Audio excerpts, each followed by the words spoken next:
ओम नमः शिवाय। नमस्कार दोस्तों, स्वागत है आप सभी का आपके अपने YouTube चैनल खुशहाल ज़िंदगी में।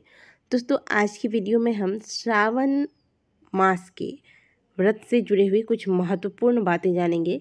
श्रावण महीने के पहले सोमवार हो या फिर सावन में और जितने भी सोमवार हो, जो भी व्रत आप सोमवार के करेंगे, इसमें आपको कौन कौन से विशेष कार्य अवश्य करने हैं तथा श्रावण सोमवार के व्रत से कुछ जुड़े हुए आपके सवाल आ रहे हैं। इन सवालों के भी जवाब इस वीडियो में हम आपको देने वाले हैं।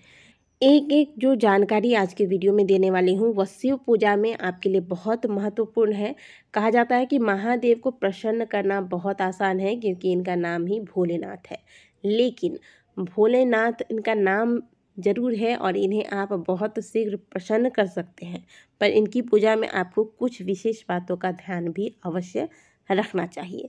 तो चलिए जानते हैं कि प्रत्येक सोमवार को आपको कौन से विशेष कार्य पूजा के दौरान अवश्य करने हैं ताकि आपके व्रत का आपको पूर्ण फल प्राप्त हो, आपकी समस्त मनोकामनाएं पूर्ण हो। पूरी जानकारी के लिए वीडियो को अंत तक अवश्य देखिएगा और वीडियो अगर अच्छी लगे तो वीडियो को लाइक ज़रूर कीजिएगा और चैनल पर अगर पहली बार आए हैं तो चैनल को सब्सक्राइब अवश्य कर लें। सबसे पहले आपको बता दें कि 4 जुलाई से श्रावण महीना का प्रारंभ हो गया है और यह 31 अगस्त तक होगा। इस बार श्रावण का महीना अधिक मास की वजह से 2 महीने का होगा। इस बीच में आपको कुल 8 सोमवार के व्रत प्राप्त हो रहे हैं, जिनमें से 2 सोमवार का व्रत आपको अधिक मास के प्रारंभ होने से पहले प्राप्त होगा और अधिक मास आरंभ होने के बाद आपको कुल 4 सोमवार के व्रत मिलेंगे जो कि अधिक मास के अंतर्गत ही होंगे। अधिक मास समाप्त होने के बाद पुनः आपको 2 शुद्ध सावन के सोमवार के व्रत प्राप्त होंगे। तो कुल मिलाकर 8 सोमवार के व्रत होंगे। आप चाहे तो 8 के 8 व्रत रख सकते हैं, चाहे तो आप 5 व्रत रखें, क्योंकि 4 व्रत नहीं रखे जाते आमतौर पर, तो आप 5 व्रत रखें और नहीं तो आप केवल 2 सोमवार के व्रत जो आपको श्रावण महीने में प्राप्त होते हैं अधिक मास प्रारंभ होने के पहले, वो व्रत करें और 2 सोमवार के व्रत जो अधिक मास समाप्त होने के बाद आपको प्राप्त होता है वो व्रत करें। ये आपकी इच्छा पर निर्भर करता है। बाकी आप चाहे तो सारे व्रत कर सकते हैं। तो आप व्रत चाहे कितने भी करें, श्रावण महीने में जितने भी सोमवार के व्रत आप करते हैं, इन सभी दिनों में आपको कुछ विशेष बातों का ध्यान रखना है, कुछ विशेष कार्य हैं जो करने हैं। तो चलिए जानते हैं ये कौन से कार्य हैं। सबसे पहली बात तो सूर्योदय से पहले जागे और जो भी आप पूजा कर रहे हैं, मंदिर में कर रहे हैं या फिर घर में कर रहे हैं, यह पूजा जो है वह कम से कम आप प्रातःकाल 8 बजे से पहले पूर्ण कर लें। और पूजा समाप्त होने के बाद जैसे ही आपकी पूजा पूर्ण होती है तो जो सुहागिन महिलाएं हैं वह अपने पति के चरण स्पर्श करके उनका आशीर्वाद ले। श्रावण के सोमवार में भगवान भोलेनाथ के साथ साथ माता पार्वती की भी पूजा की जाती है। तो जो सुहागिन महिलाएं हैं वह माता पार्वती को श्रावण के महीने में श्रृंगार की चीज़ें अर्पित करती हैं। यह चीज़ें आप श्रावण के पहले सोमवार में भी अर्पित कर सकते हैं और चाहे तो पूरे महीने में जितने भी सोमवार पड़ते हैं उनमें से किसी भी सोमवार को आप श्रृंगार की चीज़ें माता पार्वती को अर्पित कर सकती हैं। जब भी भगवान भोलेनाथ माता पार्वती की पूजा करें तो माता पार्वती को सिंदूर अवश्य अर्पित करें। माता को सिंदूर चढ़ाने के बाद आपकी उंगली में जो सिंदूर रह जाती है इसे अपने मांग में भर लें।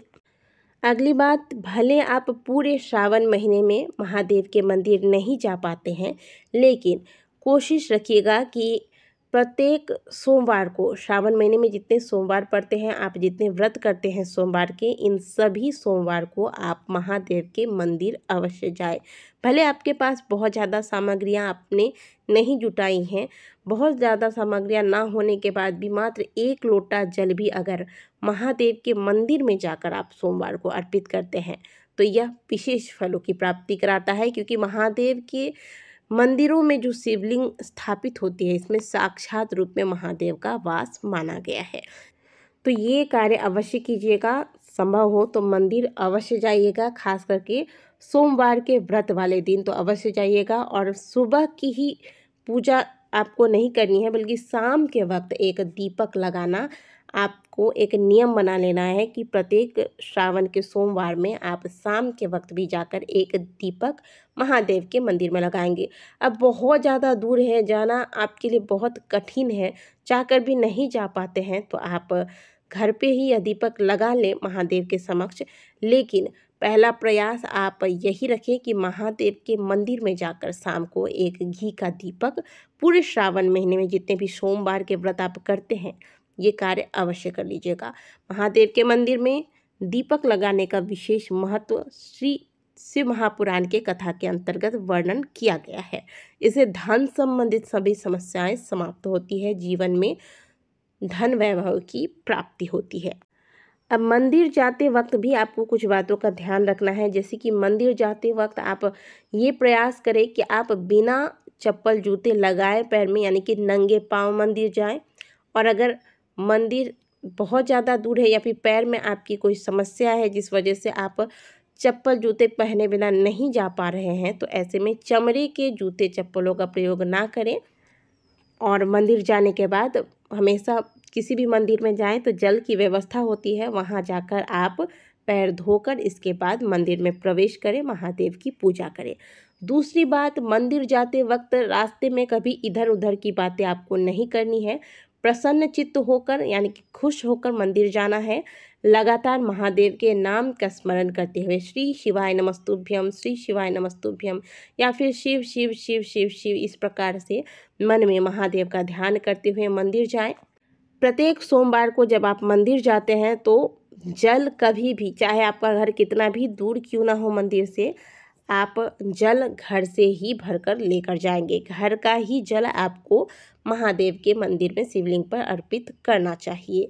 और अगर मंदिर बहुत दूर है तो आप किसी ऐसे ढक्कन वाले किसी पात्र में, जो दूध का बर्तन होता है ना, जो ढक्कन वाला होता है उसमें, या फिर आप किसी बोतल में भरकर, शुद्ध बोतल है जिसमें आप गंगा जल वगैरह रखते हैं, इस प्रकार का कोई पात्र है तो इसमें जल भर लें और फिर आप ऐसी व्यवस्था करके फिर मंदिर जाएं। मंदिर जाने के बाद इसे लोटे में भरकर फिर आप इस जल का प्रयोग करें। श्रावण महीने के प्रत्येक सोमवार को आप जब मंदिर जाते हैं तो महादेव की पूजा करने से पहले शिवलिंग पर जो भी चीज़ें चढ़ाई होती है इन्हें आप अपने हाथों से साफ कर लें पहले।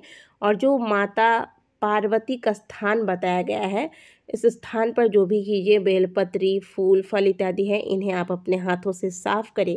कहा जाता है कि यह माता पार्वती का हस्तकमल है।